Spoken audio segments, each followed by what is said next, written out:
2025 भर्तियों का वर्ष आज ही सुनिश्चित करें अपना सिलेक्शन और डाउनलोड करें तैयारी कर लो ऐप। आवाज दो,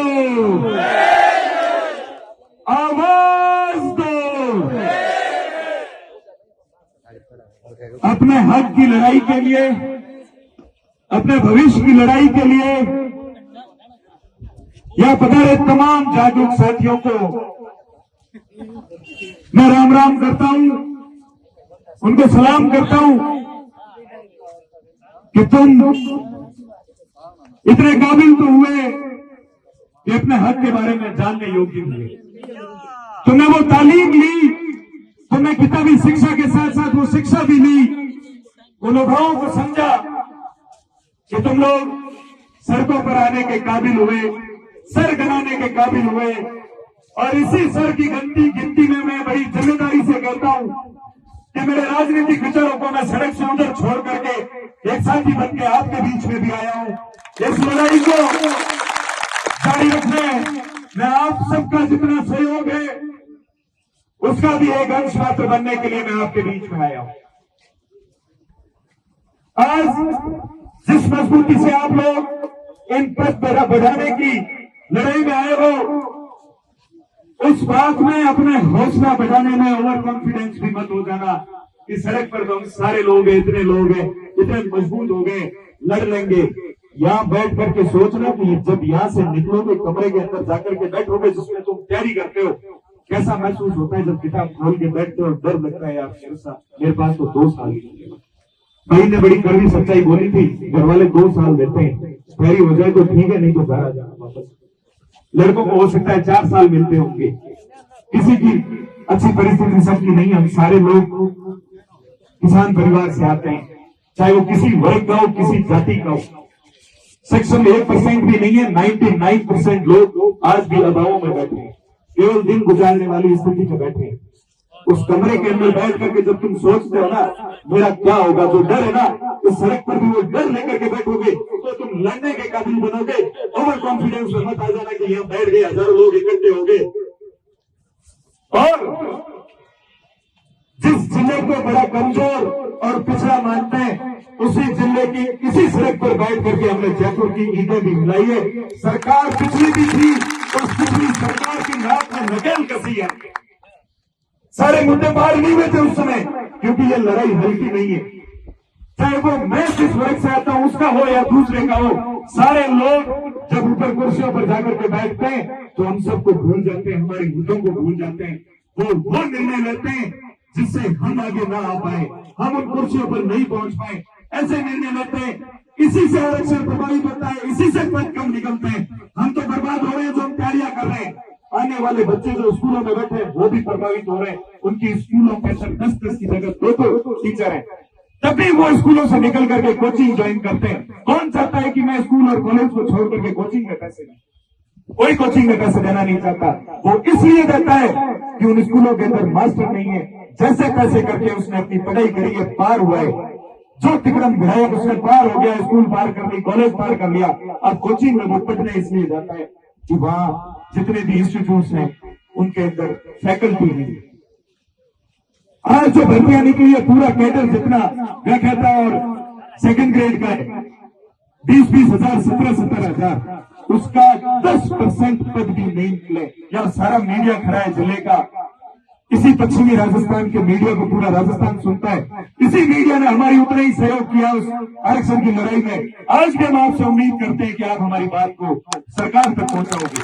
आपके माध्यम से बता दूं, ये सारे युवा इसलिए बैठे हैं कि अभी जो फर्स्ट ग्रेड और सेकंड ग्रेड की भर्ती आई है, उस भर्ती के अंदर नाम मात्र के पद निकले, उसके 50 से 100 गुना से ज्यादा केवल बाड़मेर के अंदर बेरोजगार लड़के कोचिंग में बैठे। उसके अलावा घरों में बैठ करके सेल्फ स्टडी कितने कर रहे हैं उसका कोई आकलन नहीं है। तो पूरे राजस्थान के अंदर जब पदों का बंटवारा होगा तो कितने लोग इस दरी पर बैठे हुए, एक आध का भी सिलेक्शन हो जाए, जितने पद निकले हुए हैं तो मुझे बता देना, मीडिया से इंटरव्यू करवा देना।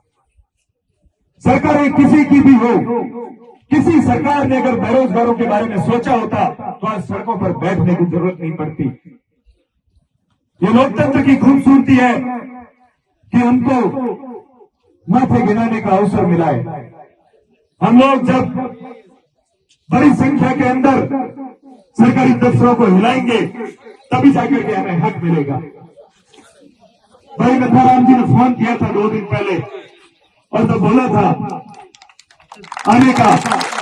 मैं इनका बहुत शुक्रिया करता हूं, इन महीन का शुक्रिया करता हूं जिसने यहां मंच पर आकर के कम से कम बोलना तो शुरू किया।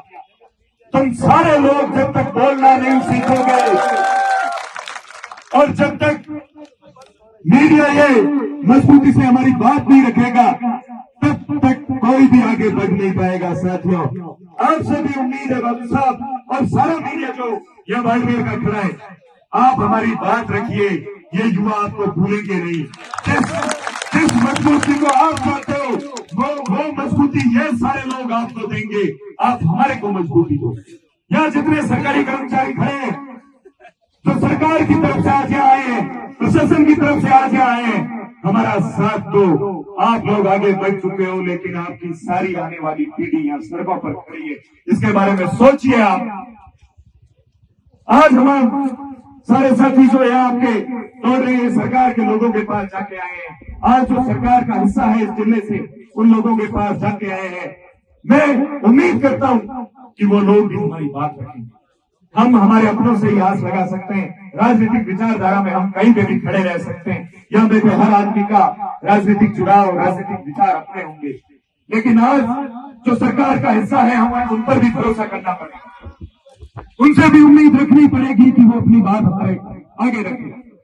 वो आए हैं या नहीं आए हैं वो उनकी मर्जी है, उनकी सोच है, लेकिन अगर वो हमारी बात सुन रहे हैं तो उन तक मैं गुजारिश करूंगा यहाँ बैठे तमाम बेरोजगारों की तरफ से, आप हमारी इस बात को सुनिए, हमारी कमजोरी को समझिए, हमारे भविष्य के सामने देखिए। हम वो सारे लोग हैं जो यहाँ से वोट देकर के आपको कुर्सी तक पहुंचाते हैं। इनके बारे में सोचिए। ये मजबूत हो गए तो तुम भी मजबूत हो गए। इन्होंने अपने जीवन के 5 साल आपको दिए। अपने जीवन के 5 साल बहुत होते हैं साथियों। इन 5 सालों के अंदर हम हमारे क्षेत्र का, हमारे साथियों का कितना विकास कर सकते हैं योजनाओं से, इसके बारे में वो समझ सकता है जिसको जरूरत है।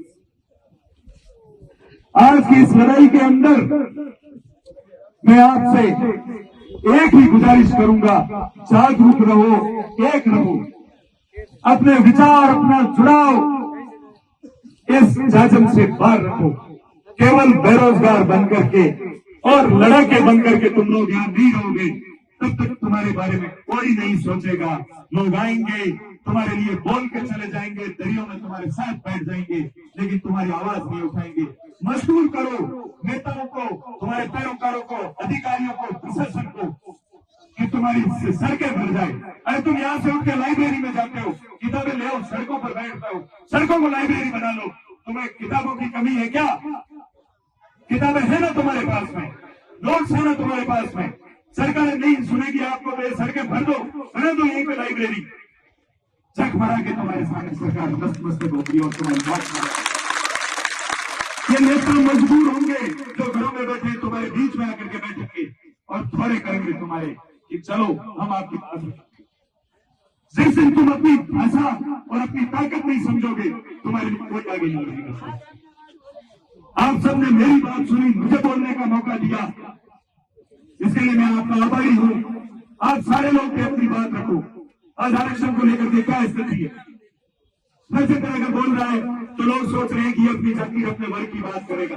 दूसरा कोई बोल रहा है उसके बारे में सोचेंगे, उसके वर्ग के बारे में सोचेंगे। नहीं साथियों, आरक्षण किसी एक वर्ग का नहीं खाया जा रहा है, किसी एक कैटेगरी के साथ धोखा नहीं हो रहा है। ये आरक्षण बड़ी जटिल प्रणाली है और इसके अंदर एक रोस्टर और भी जटिल प्रणाली है। कोई कोचिंग संस्थान आपको इसके बारे में बताएगा नहीं, लेकिन आपको इस आरक्षण को समझना पड़ेगा। सारे के सारे वर्गों के साथ धोखा किया जा रहा है। पटवार भर्ती विज्ञप्ति देखी है किसी ने आपने से? क्या स्थिति है? जितना आरक्षण होना चाहिए ना उसका आधा भी तुम्हें नहीं मिल रहा है। आरक्षण कोई भीख नहीं है। जिनको पता नहीं है, जो सड़कों पर घूम के 4 बार आरक्षण के बारे में बोल लेते हैं, ये हमारा हक है। हमारी पीढ़ियों ने जिन बातों को झेला है, जो पिछड़ापन झेला है, उसको लेकर के आरक्षण हमारे को मिला है समानता के लिए। किसी के बाप की बपौती नहीं है कि आपने एक निर्णय कलम चला लिया, हमारा आरक्षण काट लिया। साथियों, कोचिंग संस्थान के अंदर किताबों के साथ साथ मेरे आरक्षण को समझो, पढ़ो। और इस बाड़मेर की धरती पर ये बड़ा सौभाग्य है कि बड़े आंदोलन हमेशा इसी धरती से निकले हैं और मैं विश्वास जताता हूँ जिस मजबूती से आप आए हो, हम जयपुर तक इस लड़ाई को लेकर के चलेंगे। चाहे कोई साथ आए नहीं आए, उसमें कोई मायने नहीं रखता। खुशी की बात है कि हमारी बहनें भी इस लड़ाई के साथ में आई है।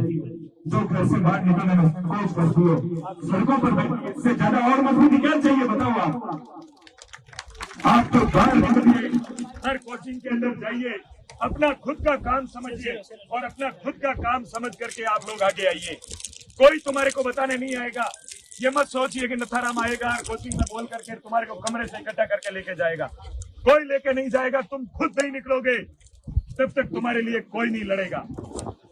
ये प्रकृति की आंधी शुरू हुई है और तुम लोग जब खुद की आंधियां यहाँ से शुरू नहीं करोगे तब तक कुछ नहीं होगा। एक बार जोरदार जयकारे के साथ मैं अपनी बात रखूंगा। आवाज दो, आवाज दो, हम हमारा हक मांगते, हम हमारा हक मांगते। धन्यवाद साथियों, आपके सारे साथी जो निर्णय लेंगे, हम प्रशासन से अपनी मांग को लेकर के आपको ज्ञापन देंगे। आज हमने शुरुआत करी है, जो हम सरकार को कुछ समय भी देंगे ताकि हमारी इस बात से अगर वो समय रहते सचेत कर संशोधित विज्ञप्ति जारी कर दे और रीओपन कर दे।